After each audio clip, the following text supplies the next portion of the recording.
आप सबकी तैयारी वगैरह क्या? आज जो हम डिस्कस करें वो स्पेशल सीएसएस का जो करंट अफेयर्स का पेपर था हमने वो डिस्कस करना है। साथ ही 2 दिसंबर से हमारा ये सेशन स्टार्ट होने वाला है पाकिस्तान अफेयर्स का। इसमें 10 डेज वर्कशॉप, इसमें फुल लेंथ नोट्स होंगे, अप टू डेट टॉपिक जो इम्पोर्टेंट है वो। और उनके अलावा पाकिस्तान अफेयर के लास्ट 3 इयर्स के जो पास पेपर है हम उनकी आउटलाइंस बनाकर भी आपके साथ शेयर करेंगे, ताकि जो पाकिस्तान अफेयर्स आपने देखा 2022 में काफी हिट हुआ था, 23 में भी आपने देखा काफी सारा हिट हो रहा है। Pakistan affairs current affair number बहुत कम दे रहे हैं। अब नंबर कम क्यों दे रहे हैं, उसकी वजह क्या है, हमने वो भी डिस्कस करनी है इस सेशन में जो हमारा 2 दिसंबर से स्टार्ट होने वाला है। और इनके साथ हमने वन टू इवोल्यूशन भी डिस्कस भी करनी है हमने क्लास में ना। एक टॉपिकल उस पर हम ब्रेनस्टॉर्मिंग भी करेंगे, और साथ साथ हम इसमें डेटा वगैरह भी आपको फुल लेंथ नोट्स भी शेयर करेंगे, ताकि आपको हर तरह से जो भी सारी चीजें हैं वो आपको मिल जाएं इस सेशन में। इससे आपको फायदा एक तो ये होगा। नहीं, नोट्स वगैरह भी और लेक्चर्स भी दोनों होंगे, लेक्चर भी होंगे, नोट्स दोनों होंगे। लेक्चर्स के बाद यार आपको हम नोट्स भी शेयर करेंगे। तो ये है। और आज जो हमने डिस्कस करना है वो डिस्कस करना है हमने सीएसएस स्पेशल एग्जाम का जो करंट अफेयर्स का पेपर था हमने वो डिस्कस करना है। अब फर्स्ट ऑफ ऑल के मसला होता है कि जो अब आजकल आपने देखा है कि लास्ट 2 3 इयर्स की अगर आप रिजल्ट देखेंगे तो वहां पर आपको काफी सारे बच्चे फेल नजर आएंगे, करंट अफेयर्स में भी और पाकिस्तान अफेयर्स में भी। अब उसकी वजह क्या है, हम उस पर भी थोड़ी नजरसानी डालेंगे कि उसकी वजह है क्या। जी, पाकिस्तान अफेयर्स का अलग सेशन होगा वो। तो उसमें हमने अब क्या करना है यहाँ पर, अब जो ये है पाकिस्तान का जो करंट अफेयर्स का पेपर है, हम थोड़ा उसे मैंने ये पूरे उसकी आउटलाइंस और कुछ इंपोर्टेंट डेटा भी डिस्कस किए, ताकि हमने टॉपिक को किस तरह से अंडरस्टैंड करना है। सवाल को पता है क्यों काफी सारे बच्चे सवाल को समझते ही नहीं है, ऐसे ही लिखना शुरू कर देते हैं, उनको पता ही नहीं चलता कि इसमें है क्या, क्या है, किस तरह से है और हमें क्या लिखना चाहिए। अब फातिमा मुझे ना ये सवाल मुझे अपना सिर्फ रीड आउट करके बताएं। इसे रीड करें फातिमा आप। सर ये स्लाइड नहीं नहीं, आपने ये क्वेश्चन रीड करना है, आपने सिर्फ क्वेश्चन ये।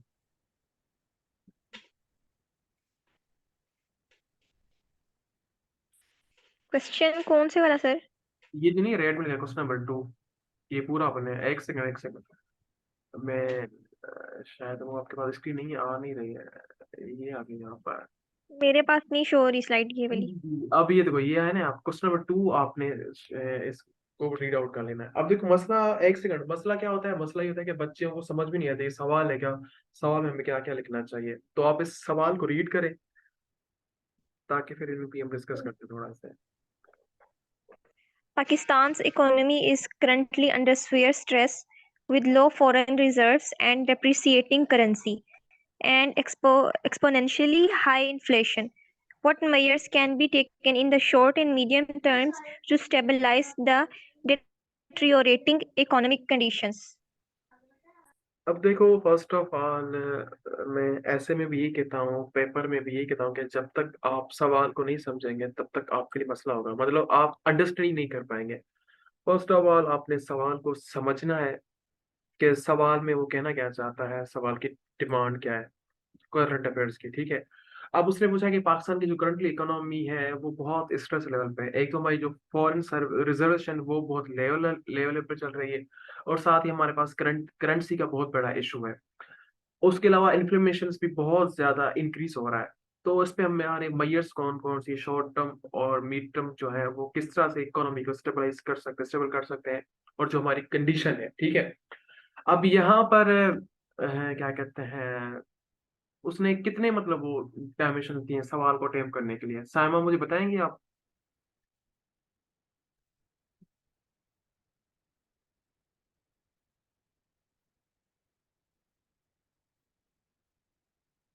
साइमा शायद आप मुझे बताएं यहाँ पर उसने किस सवाल में कौन कौन सी मेन वो दिए हैं हेडिंग्स, जिस पर वो टॉपिक को हम क्रैक कर सकते हैं।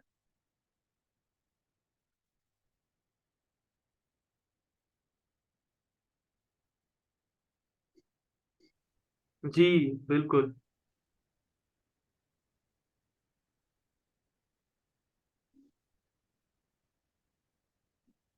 सीरीज सवाल की रिक्वायरमेंट आ रही है, वो कौन कौन से डायमेंशन है मुझे वो बताया। अब देखो फर्स्ट ऑफ ऑल अभी यहाँ क्या है, देखो पहली बात उसने पूछा है कि पाकिस्तान में तो मसला है, ठीक है। यहाँ पर उसने ये जो जहाँ तक रेट है इसमें तो वो बता रहे कि पाकिस्तान में ये मसले हैं, ठीक है, या इन्फ्लेशन तक। अब उसमें क्या है, उसने बताया कि एक तो इन्फ्लेशन सबसे बड़ा मसला है, दूसरा क्या है करेंसी की वजह से। अब वो जो पाकिस्तान की करंट इकोनॉमी मसाइल में है। अब उसने पहले बताया कि पाकिस्तान के जो मसाइल है उनमें क्या क्या मसला आ रहा है। एक तो लो रिजर्वेशन आ रही है, करेंसी का, और इन्फ्लेशन बढ़ता जा रहा है।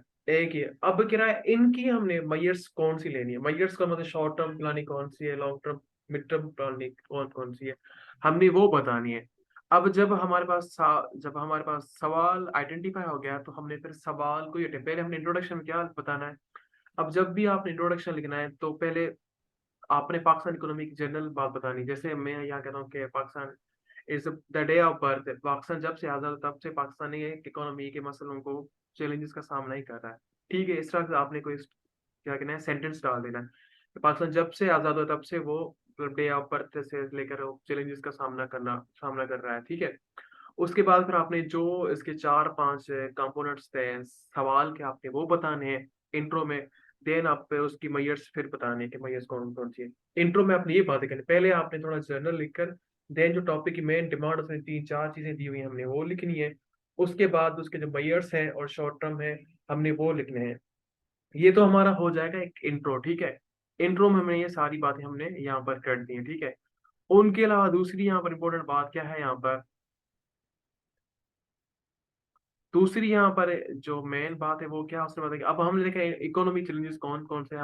हम यहाँ पर डालेंगे एक हेडिंग ओवरव्यू पाकिस्तान की जो करंट इकोनॉमी कंडीशन वो क्या है, और हाईलाइट इशू करेंगे कि लो फॉरेन रिजर्वेशन करेंसी ये वो सारे हम मतलब सारे बताएंगे।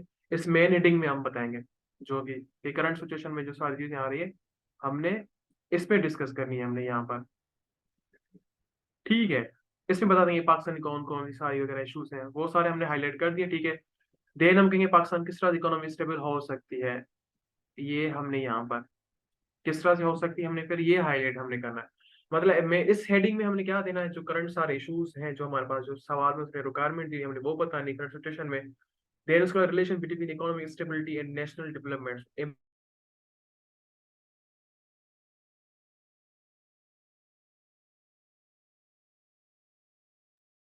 आप यहाँ कोई भी ना चार्ट बनाकर आप उसकी परफॉर्मेंस बता सकते हैं कि इम्पैक्ट कंडीशन किस वजह से 2018 में, 19 में, 20, 21, 22, 23 में, ठीक है। इस तरह आप कोई चार्ट बनाकर भी यहाँ पे ऐड कर सकते हैं, या वैसे कोई यहाँ इस पे कोई ड्रॉ फ्लो करके आप वो भी इसमें ऐड कर सकते हैं, ठीक है। एक तो ये, उसके अलावा अब मैंने इस पे जीडीपी ग्रोथ किस तरह से हो रही है ये सारा। अब देखो हमारे यहाँ पर ये जो पहले इशू थे हमारे ये पूरे हो गए यहाँ पर सवाल में जो हमने बताया।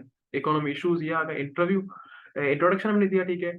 फिर इकोनॉमी चैलेंजेस की हमने हेडिंग दी, उसमें जो करंट इश्यूज सारे हमने वो बता दिए यहाँ पर, ठीक है। फिर सिग्निफाई कौन से हैं जिसकी वजह से हम पाकिस्तान इकोनॉमी बेहतर हो सकती है, चैलेंजेस कौन कौन से, हमने ये बात की। उसके बाद हमारी क्या दूसरा तीसरा सवाल का पार्ट क्या था, दूसरा जो सवाल का पार्ट था वो ये था हमारे पास कि कंडीशन इसकी कौन कौन सी है हमने ये करनी है। अब यहाँ तक आपको बात समझ में आ रही है कि सवाल को हमने अटेम्प्ट किस तरह से करना है। पहले हमने आइडेंटिफाई किया इशू को, इश्यूज कौन कौन से हैं फातिमा, ठीक है। जब इश्यूज हमारे ठीक हो गए उसके बाद फिर हमने बात की, हमने पहले सारा बता दिया जो फर्स्ट पार्ट था क्वेश्चन का, ठीक है। सेकंड पार्ट जो हमारे पास था वो क्या था, यहाँ पर आ जाते हैं शॉर्ट टर्म कौन सी मैयर्स हैं और लॉन्ग टर्म। अब शॉर्ट टर्म में मैयर्स कौन कौन सी हैं, एक तो मॉनिटरिंग पॉलिसी हो गई, ठीक है, फिजिकल पॉलिसी हो गई आप पे। अब हमने थोड़ा इसे में बताना है, ठीक है। और फिर मैंने इसमें बजट बजट को मैंने एनालाइज किया कि बजट में लास्ट 3 5 जो बजट तो लास्ट ईयर की थी उसमें किस तरह वो एक्सपेंडिचर कितने खर्चे थे और रेवेन्यू बोर्ड किस तरह से कलेक्ट हुआ था, ठीक है। आप इस तरह की कोई रिपोर्ट वगैरह बनाकर ऐड कर सकते हैं फैक्ट फिगर वगैरह। इससे क्या होगा, एग्जामिनेशन को ये आइडिया हो जाएगा कि आपने जो सवाल के बारे में पढ़ा है जो आप लिखना चाह रहे हैं वो आप बिल्कुल अप टू डेट फैक्ट और फिगर के साथ लिखना चाह रहे हैं। एक बात ये हुई, ठीक है। दूसरी बात यहाँ पर इंपॉर्टेंट क्या, दूसरी बात आपने फॉरेन एक्सचेंज रिजर्वेशन। अब जो शॉर्ट टर्म जो हमारी प्लानिंग है, हमने जो मेन हेडिंग दी शॉर्ट टर्म मैयर्स कौन कौन से, हम पहले ये बता रहे हैं सवाल में। जो शॉर्ट टर्म हमारे मैयर्स हम पहले वो बता रहे हैं फातिमा। यहाँ तक बात आपको समझ में आ रही है? सर उसमें कुछ तो सर शॉर्ट लॉन्ग टर्म मैं ये तो नहीं पूछे सर, तो ये थोड़ा सा समझ नहीं आ रही थी इस चीज की कि क्वेश्चन में तो सर उसकी डायमेंशंस कुछ और तीसरा वो कर रहा था उस चीज में। नहीं नहीं, ये देखे ना, आप इस पर नहीं देखो ना, वो कह रहा है कि short and mid term stable. मतलब पाकिस्तान ने देखो, ऊपर तो हमारे चैलेंजेस थे ना, ठीक है, ऊपर हमारे थे चैलेंज। अब जो मयर्स कह रहा है कि मयर्स के लिए उसने पूछा हुआ है कि कह रहा है कि मयर्स can be taken in the short and mid term. हम किस तरह से पाकिस्तानी पॉलिसी को स्टेबल कर सकते हैं शॉर्ट टर्म और मिड टर्म प्लानिंग के थ्रू। सवाल को आप समझे नहीं, सवाल क्या कह रहा है? सर ये जी- जी। मैं ये पूछता सर, ये इंट्रोडक्शन के लिए क्या लिखेंगे क्वेश्चन आ जाए तो? क्या कह रहे हैं आप? सर मैं कह रहा था कि इंट्रो में हम बेसिकली क्या लिखेंगे, लाइक अगर इस तरह फॉर एग्जांपल एक क्वेश्चन इस तरह आ जाता है तो हम्म। सर हम उसे किस तरह इंट्रोडक्शन में क्या लिखेंगे मेन? वो तो शॉर्ट टर्म या लॉन्ग टर्म में, ये तो सर वो मतलब एक अगला प्रोसेस है ना। नहीं नहीं, तो मेरी बात इंट्रोडक्शन में सुनो। सर मेन थोड़ी सी। देखो इंट्रोडक्शन हम ये लिखेंगे ना, देखो इंट्रोडक्शन पे लिखेंगे, ठीक है, हम बताना चाहेंगे पाकिस्तान जब से आजाद हुआ तब से पाकिस्तान ने सिर्फ इकोनॉमी के चैलेंजेस का सामना ही करना पड़ा है, ठीक है, एक बात ये होगी, ठीक है। दूसरी बात बताएंगे पाकिस्तान किस तरह से, मतलब कि वो फॉरेन लॉ रिजर्वेशन किस तरह से हो रही है, थोड़ा हमने उसका ओवरव्यू देना है। फिर एक करेंसी को बताना है, उसके बाद जो उसके मैयर्स हमने, मैयर जो हमने लिखने हैं ना अपने सवाल में, हमने वो बताना है, इस तरह से हमने अपने मैयर्स ठीक करके हम पाकिस्तान इकोनॉमी को स्टेबल कर सकते हैं। ये तो हमारा हो गया इंट्रो, ठीक है। उसके बाद जो हमारी सेकंड हेडिंग होगी वो हम लिखेंगे ओवरव्यू। देखेंगे पाकिस्तान की जो इकोनॉमी का है ना ओवरव्यू, करंट इकोनॉमिक कंडीशन, वो देंगे। जब वो देंगे तो उसपे हमारी पूरी बात हो जाएगी मुकम्मल कि हमने कौन कौन से वो ओवरव्यू देने हैं। अब ओवरव्यू हमने क्या बताया, हमने ये सारी फैक्ट फिगर की बात की, ठीक है, और साथ में हमने ये रिपोर्ट में ऐड की, ठीक है। अब ये सवाल का पहला पार्ट हमारा हो गया, पूरा हो गया, ठीक है। सेकंड पार्ट क्या था, हमने मैयर्स लेनी है। अब मैयर्स कौन कौन सी है, शॉर्ट टर्म प्लानिंग कौन सी है, मिड टर्म पॉलिसीज कौन कौन सी, हमने उसके थ्रू पाकिस्तान इकोनॉमी को स्टेबल करना है। अब बात आपको समझ में आ गई?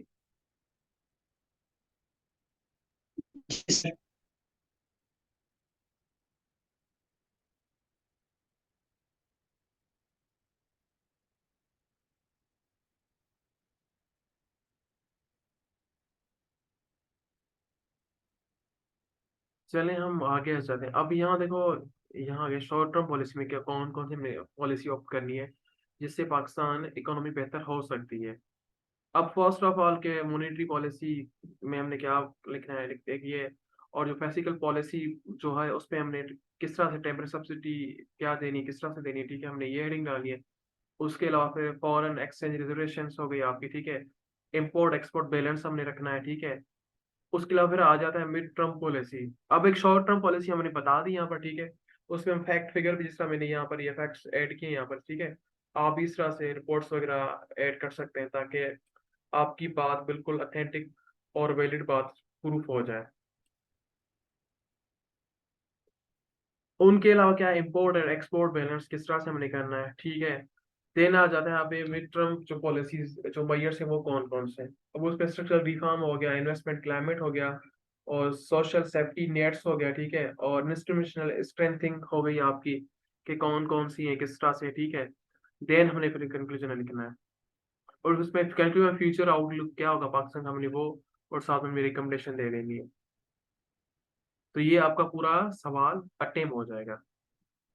अब देखो पहली बात है कि सवाल को हमने अंडरस्टैंड करना है। जब तक सवाल आपको समझ, सवाल के आपने सवाल को अपने डिवाइड करना है दो तीन पार्ट्स में, कि सवाल में उसने कौन कौन सी एरिया पूछी हुई है और हमने कौन कौन सी एरिया लिखनी है। जब तक आपको ये समझ में नहीं आएगा तब तक आपको मसला हो जाएगा हर एक चीज में। तो वो क्या है, आप फेल क्यों होते हैं, हम पेपर में नंबर कम क्यों लेते हैं, उसकी वजह यही होती है कि हम सवाल को समझते नहीं है। जी सर, मैं बताएं क्या करें आप? ये बस इतना ही क्वेश्चन आ जाए तो फिर लिख सी आपकी ना आवाज बहुत कट रही है, मुझे आप टेक्स्ट कर देगा काइंडली।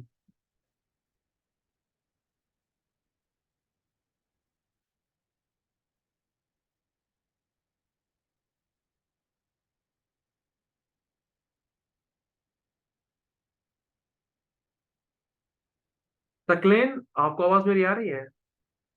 तकलीन आप क्वेश्चन नंबर 3 को आप रीड आउट करें।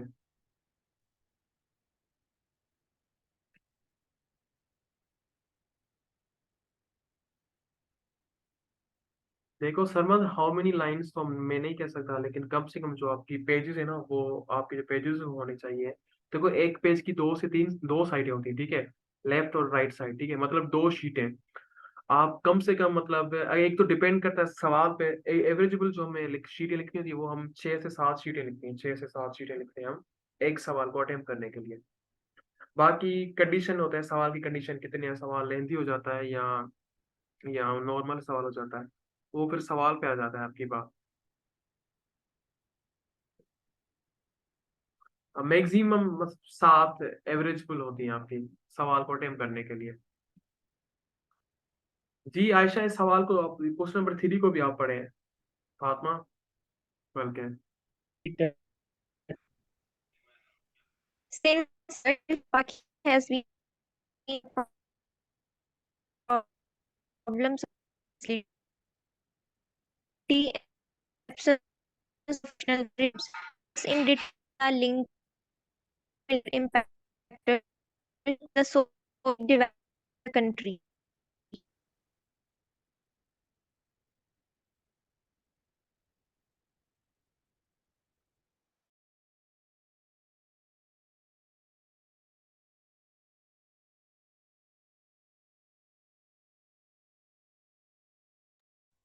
जी दोबारा से रीड आउट करें, शायद नेटवर्क का इशू था इस वजह से। सर दोबारा से पढ़ूं?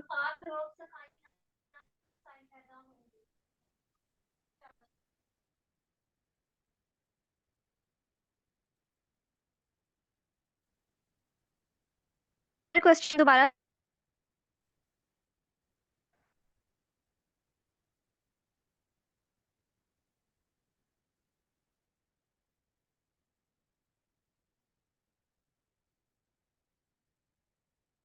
चलिए अलीशा, आप रीड आउट तब तक करें, अलीशा आप सवाल को रीड करें।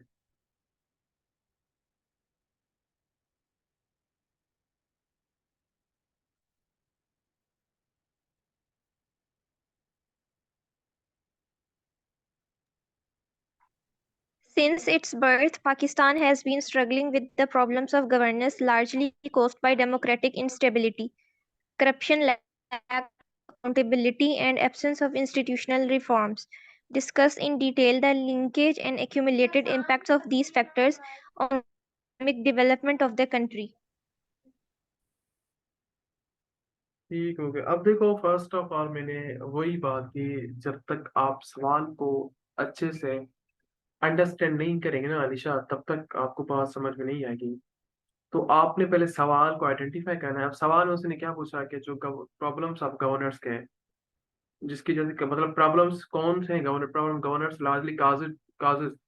अब मेन जो उसके कह रहा है कि एक डेमोक्रेट अनस्टेबिलिटी हो रही है, ठीक है, लेक ऑफ करप्शन, और ये इनकी इनकी वजह से क्या हो रहा है यहाँ पर, मेन इशू ये हो रहा है, ठीक है। अब कह रहा है कि जब से पाकिस्तान आजाद हुआ तब से पाकिस्तान पे एक स्ट्रगलिंग कर रहा है प्रॉब्लम के साथ, गवर्नर्स है और उसमें instability, corruption, lack of accountability और इंस्टीट्यूशनल रिफॉर्म्स वगैरह। अगर आप डिस्कस आपने डिटेल में लिंकेज ऐसे ऐसे करना है कि जो कौन से फैक्टर, जो कौन से ऐसे फैक्टर्स हैं जो कि सोशो इकोनॉमिक डेवलपमेंट पे असरात पड़ रहे हैं उनके। अब सवाल आपको समझ में आ गया कि सवाल क्या कहना चाह रहा है? जी बताएं सरमद, साद, आपको सवाल समझ, सवाल अंडरस्टैंड आपको हो गया, सवाल क्या कहना चाहता है? Yes, sir. सायमा, सकलेन, सरमद, आपको सवाल समझ में आ गया? आइडेंटिफाई सवाल का आपने कर लिया कि सवाल में वो क्या क्या पूछना चाहता है हमसे। सर लास्ट मतलब हमने करना ना।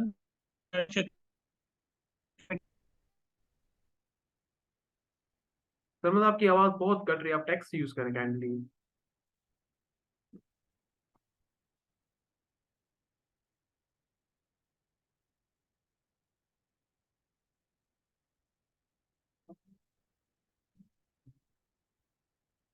क्या खाना?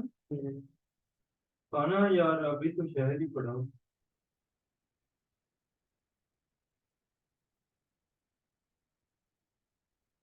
जी सरमद, जो लास्ट वाला जो हमारा पार्ट है ना, वो उसके हमने जो फैक्टर्स हैं वो हमने देख लिया, ठीक है। मतलब ऊपर वाली जो बात उसने की है, उस पर जो उसने इश्यूज की बात, ये प्रॉब्लम कौन, ये मेजर प्रॉब्लम्स है, ठीक है। अब इसके डिटेल जो इसके साथ लिंकेज हो रहे हैं ना, इम्पैक्ट और फैक्टर सोशल इकोनॉमिक डेवलपमेंट करने के लिए, वो कौन कौन से हमने वो देखे हैं। अब पहले हमने इंट्रोडक्शन में हमने पहले पाकिस्तान का जो गवर्नर्स का है, गवर्नर का जो सेटअप है, पूरा गवर्नर का जो पूरी प्लान है, हमने वो डिस्कस करनी है, ठीक है पहले। फिर गवर्नर को चैलेंजेस कौन कौन से हैं, जो है ओवरव्यू इश्यूज, जो ये सारे मेन इश्यूज थे 4-5, इनके अलावा जो और भी इश्यूज हैं हमने वो करनी है। फिर हमने मेंशन करना है, जो मेंशन ये मेजर जो हमारे हैं ना रिफॉर्म्स, जिसकी ये रिफॉर्म्स करनी है, हमने डिस्कस करना है, ठीक है। उसके अलावा अब जैसे गवर्नेंस पाकिस्तानी किस किस पे मुश्तमिल है, पाकिस्तान की गवर्नेंस में आपका ओरिएंटेड अकाउंटेबिलिटी आती है, ट्रांसपोर्ट आ जाता है, रेस्पॉन्सिबल आ जाता है, और इक्विटेबल, इफेक्टिव और एफिशिएंटली और फॉलोइंग रूल ऑफ लॉ हो गया, पार्टिसिपेटी और कंसर्न्स पॉलिटिशियंस। ये क्या है गुड गवर्नेंस के मेजर, वो क्या है आपके पिलर्स कह सकते हैं या पार्ट है गुड गवर्नेंस। गुड गवर्नेंस पूरी इसी पे एरिया पर मुश्तमिल है, ठीक है। फिर अब सोशल इकोनॉमिक डेवलपमेंट्स कौन कौन सी हमने पहले ब्रीफ ब्रीफ देनी है, कैसे governance and social economic developments के connection between good governance and national prosperity. अब नेशनल प्रॉस्पेरिटी के साथ गुड गवर्नेंस के कौन से इश्यूज हैं हमने वो देखने हैं, और जो सोशल इकोनॉमिक डेवलपमेंट्स हो रही है। अब लिंकेज एंड इम्पैक्ट्स, अब लिंकेज कौन कौन सी एरिया है हमने वो देखनी है, ठीक है, ऑल करेक्टर सोशल इकोनॉमिक के डेवलपमेंट्स के, ठीक है। अब वो लिंकेज कौन कौन सी है, एक डेमोक्रेटिक अनस्टेबिलिटी है, और आपका आ जाता है करप्शन आ जाती है, ठीक है। करप्शन में कौन कौन सी चीजें आ रही है, अनस्टेबिलिटी में कौन कौन सी चीजें आ रही है, हमने वो देखनी है। अलीशा ऐसे आप रीड आउट करेंगे, अलीशा इसको रीड आउट करें, जो लिंकेज सारी है ना, ये से आप रीड करें, शाबाश। माइक ओपन करके आपसे रीड करें। Democratic instability, जी जी, policy consistency, ठीक है and social confidence development. सभी करो रीड। जी। ये सारी जो फर्स्ट सेकंड थर्ड फोर्थ है ना, ये सारी पॉइंट्स आप रीड आउट करके बताएं हमें।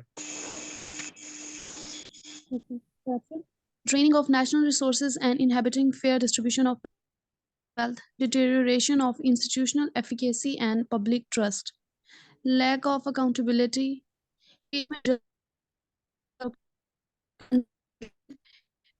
democracy and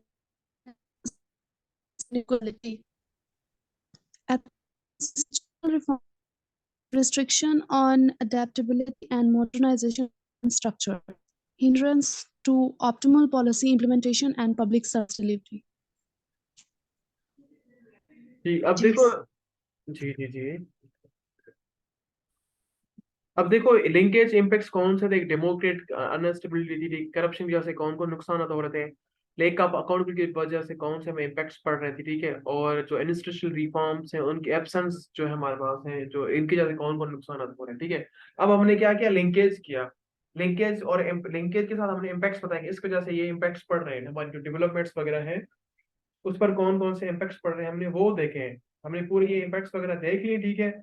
ये मेजर जो हमारे इम्पैक्ट्स थे, ठीक है, करप्शन थी, अकाउंटेबिलिटी थी। फिर सोशल इकोनॉमिक इम्प्लीमेशन कौन कौन सी है। अब हमने पहले सोशल इकोनॉमिक पाकिस्तान जो रजिस्टर्ड थे हमने वो देखा, हमने वो एक चार्ट लगा लिया, ठीक है। फिर इकोनॉमिक डिस्प्यूरिटी हो गई, ठीक है, सोशल कोहेरेंस हो आपका हो गया। अब उसमें गुड गवर्नेंस के मैंने बताया कि गुड गवर्नेंस ये सारा जो है अपना इस वजह पर मुश्तमिल इसी पर ही है। अब इकोनॉमिक में क्या आ सकता है, सोशल में क्या आपका आ रहा है, ठीक है। ये दो मेजर हमारी थी, ठीक है, इनको हम थोड़ा डिटेल में हमने ब्रीफ करना था, ठीक है, ब्रीफ करके देन हमने फिर आना था कंक्लूजन पर। फिर हमने फिर रिकमेंडेशन देनी थी कि इम्प्लीमेंट का स्ट्रेंथिंग एंटी करप्शन मेजर्स कौन कौन से हमने करने चाहिए इसके बारे में। जब हमारे पास वो हो जाएंगे देन हमारा सवाल पूरा कंप्लीट हो जाएगा। अब देखो जो सवाल की डिमांड पे आप आएंगे, सवाल के बारे में बताएंगे लिखेंगे, तो ही उसमें आपको काफी ज्यादा बेनिफिट मिल सकता है और आपकी चीजें काफी सारी कवर हो सकती है। अदरवाइज इशू ये होता है कि हमें सवाल की तो समझ में बिल्कुल आती नहीं है, और साथ साथ हमें काफी सारे चैलेंजेस का सामना करना पड़ता है। अब जब आपका सवाल पूरा क्लियर हो जाएगा ना, अब देखो हमने सवाल के अकॉर्डिंग हमने सवाल को अटेम्प्ट किया, जो सवाल की बातें थी, डिस्कशन थी, हमने वही बात की यहाँ पर, इससे ऊपर कोई हमारी बात कही नहीं थी यहाँ पर।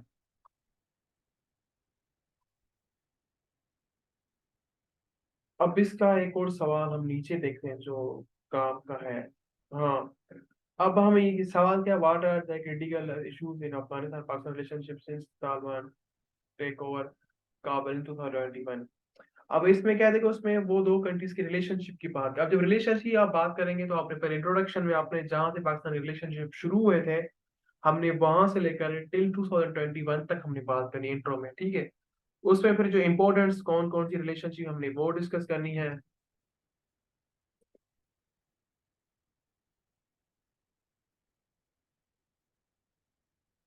ठीक है, इस पे हमने क्या करना है, इस पे हमने उस पे इंट्रोडक्शन में सारा बता दिया। उसके अलावा हिस्टोरिकल जो कॉन्टेक्स्ट है हमने वो देखना है कि हिस्टोरिकल कॉन्टेक्स्ट कौन कौन से हैं आपके, ठीक है, हमने वो देखनी है। हिस्टोरिकल कॉन्टेक्स्ट में पाकिस्तान और जो इंडिया की जो क्या कहते हैं अफगानिस्तान रिलेशनशिप है, हमने वो टाइमलाइन के साथ बताना है, मतलब जो उसकी टाइमलाइन है ना वो हमने बतानी कि किस तरह से क्या क्या है, ठीक है। उसके अलावा फिर जब से फिर तालिबान की गवर्नमेंट आई थी, हम थोड़े उनके भी रिलेशनशिप हमने बताने हैं कि वो किस तरह से कहाँ से थे, ठीक है। फिर उसकी जो इम्पोर्टेंस है ना, बेटर रिलेशनशिप की जो इम्पोर्टेंस है हमने वो फिर डिस्कस हमने करनी है, कौन कौन सी और किस जगह पर है वो वहां पर, ठीक है। अब उसके अलावा स्ट्रेटेजिक इंपॉर्टेंस क्या है दोनों कंट्रीज की, हमने वो देखनी है, ठीक है। फिर shared borders with and cultural tie, ठीक है। अब क्रिटिकल इश्यूज कौन कौन से हमने वो देखने हैं। मतलब देखो पहले सवाल की पहले जब जब भी आप रिलेशनशिप की बात करेंगे तो आपने हिस्टोरिकल कॉन्टेक्स्ट आपने देने ही देना है। जो रिलेशन दो कंट्रीज की टाइमलाइन है हमने वो बतानी। अब ये नहीं कि आप सारा ब्रीफ करेंगे, आपने दो दो तीन तीन लाइन की आपने एक टाइमलाइन ब्रीफ करनी है। फिर उसके दो मतलब जैसे ना पाकिस्तान अफगानिस्तान की रिलेशनशिप मतलब 75 के हैं, ठीक है। तो उसमें जो 75 में जो भी इंपॉर्टेंट इवेंट है, जैसे वार एंड टेरर हो गया, ठीक है। फिर अयूब खान का दौर आ गया, जो बाकी सारी चीजें हमने वो देखनी है इनके साथ करके, वो करके फिर हमने इसकी मुकम्मल एक प्रॉपर वे के साथ लिखना है, मतलब मेजर जो उसके वो थे रिलेशनशिप के क्या कहते हैं टाइमलाइन वो। फिर उसके बाद हिस्टोरिक इंपॉर्टेंस दोनों कंट्री की क्या है, रिलेशनशिप की वो, बॉर्डर से फिर क्रिटिकल सिचुएशन क्या है। एक तो पॉलिटिकल स्टेबिलिटी, अफगानिस्तान में मसला था, ठीक है। सिक्योरिटी कंसर्न का इशू था। अब उसमें क्या हमने उस पॉलिटिकल स्टेबिलिटी में हमने क्या क्या बताना है, हमने वो डिस्कस करनी है। जो तीन चार मैंने मेजर पॉइंट्स बताए इन पर आपने लिखना है। फिर सिक्योरिटी कंसर्न कौन कौन से, फिर ह्यूमैनिटेरियन एंड रिफ्यूजी क्राइसिस जो अफगानिस्तान में थे जब से तालिबानों ने वहां पर वो किया था, क्या नाम है अपना ये टेक ओवर किया था वहां पर, ठीक है।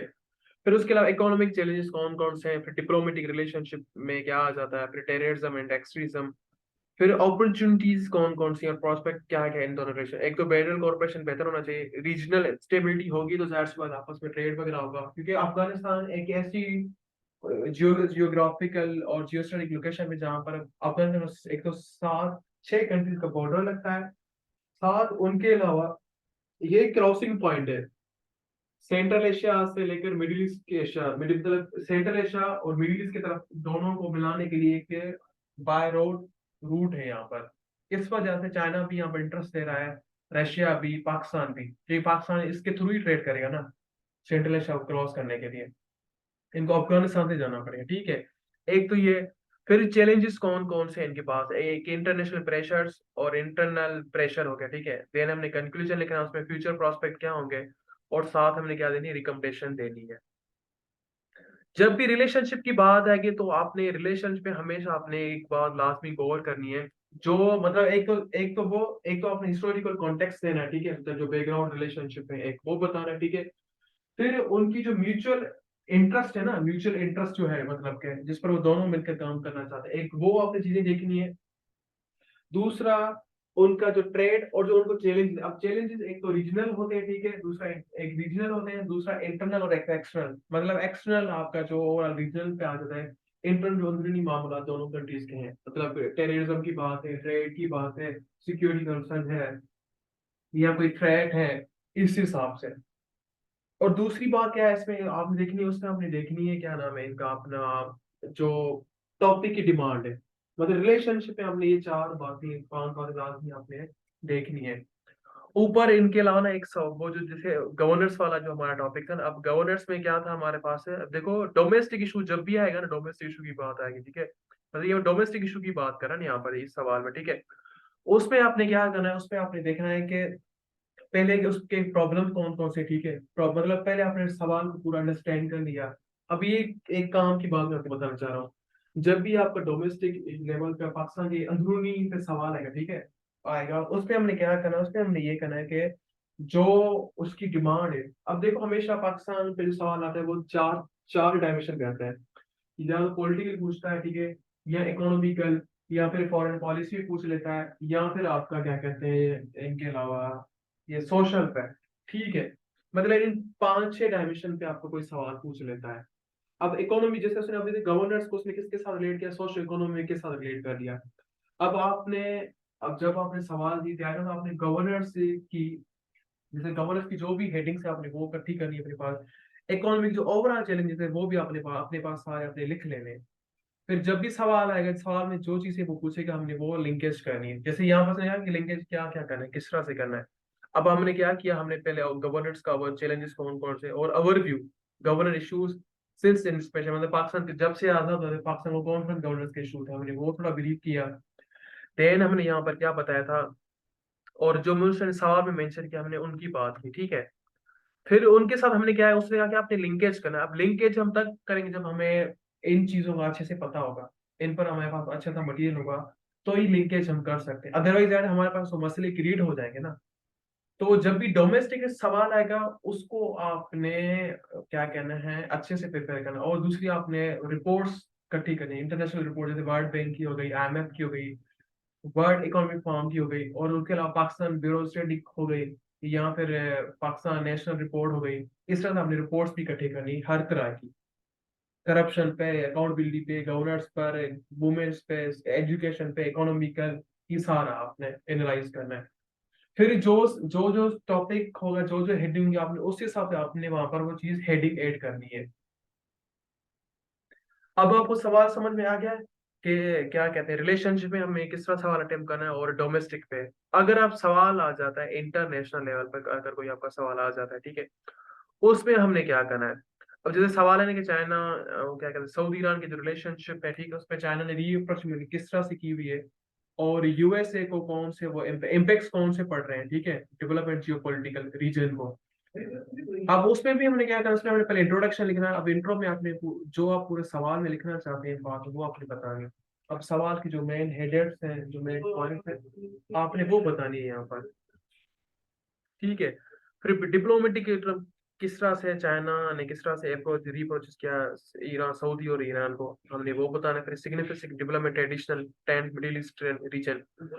अब मिडिल ईस्ट की जो डेवलपमेंट थी वो कौन कौन सी थी हमने वो देखनी है। फिर जियो पोलिटिकल इंपॉर्टेंस है, और एनालिटिकल क्या क्या यहाँ पर आ जाए, क्या ये आ गया, इम्पैक्ट ऑन एनालाइज करना है। रीजनल स्टेबिलिटी कौन सी, इकोनॉमिकल। अब जब आप इंटरनेशनल इश्यूज की बात करें, किसी वार्स के दरमियान या दो कंट्रीज के दरमियान तीसरे कंट्री किस तरह अप्रोच करा, उसमें आपने क्या मोस्टली चीजें देखनी है, वो अपने सवाल में मैंने ऐड कर दी है। वो आपने कौन कौन से, एक रीजनल स्टेबिलिटी आपने हमेशा देखनी होगी, इकोनॉमिकल डायनामिक और सिक्योरिटी, और इनका इंटरनेशनल रिलेशनशिप दो कंट्रीज में तीसरा कंट्री किस तरह से करवा रहा है, और ग्लोबल और रीजनल इम्प्लीमेशन कौन कौन सी होंगी। मतलब अपनी 5-6 चीजें, जब भी कोई इंटरनेशनल इशू पे सवाल आएगा आपने वो चीजें देखनी है।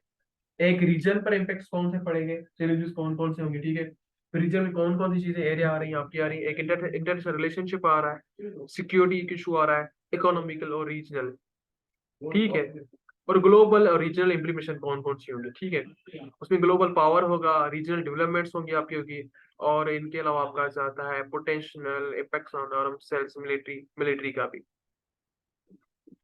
मतलब आपने ये चीजें मतलब आपने लाजमी देखनी है। अब रीजनल डेवलपमेंट्स कौन कौन सी, फिर उसके बाद फ्यूचर प्रॉस्पेरिटी का क्या हुआ, या रिकमेंडेशन आपने देनी है। मतलब आपने कोशिश करना है कि सवाल में अपनी रिकमेंडेशन या वे फॉरवर्ड आपने लाजमी डालना ही डालना है, ऐड करना ही करना है। ये बहुत अच्छा असर पड़ता है एग्जामिनेशन पर। अब बताएं आपका कोई सवाल हो जो आपको समझ में ना आया, वो मुझसे आप पूछ सकते हैं। जी बताएं मुझे, कोई सवाल है आपके जहन में। आप तो अपनी सारी माइक्स ऑन करके मुझे सवाल कर सकते हैं।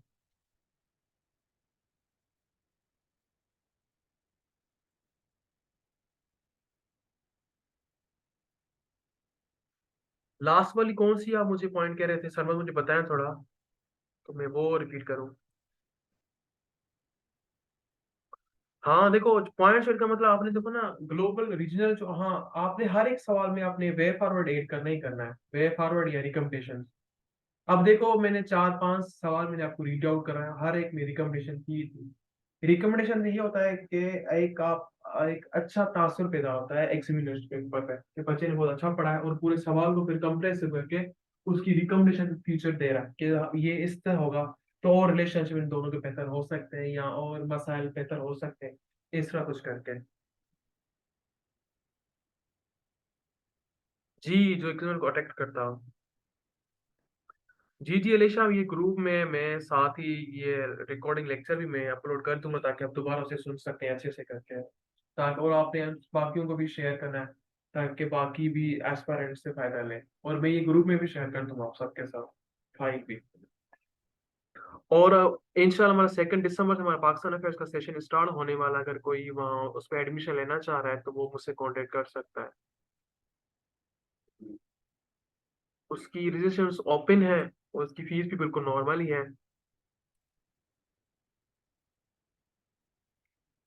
उस पे भी हमने लास्ट 3 इयर्स के ना पाकिस्तान अफेयर्स के पेपर भी डिस्कस करेंगे आपके साथ, ताकि आप जब पेपर में जाएं तो फुल रिव्यू कर जाएं आप। टॉपिक्स आपके सामने यही है, वो क्या कहते हैं, टॉपिक्स ये सारे हैं जो हमने उस सेशन में डिस्कस करने हैं।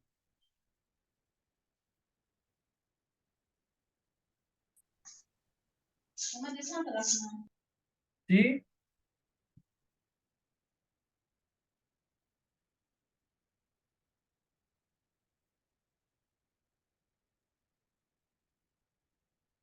ओके गाइस, अपना ख्याल रखिएगा। अल्लाह हाफिज।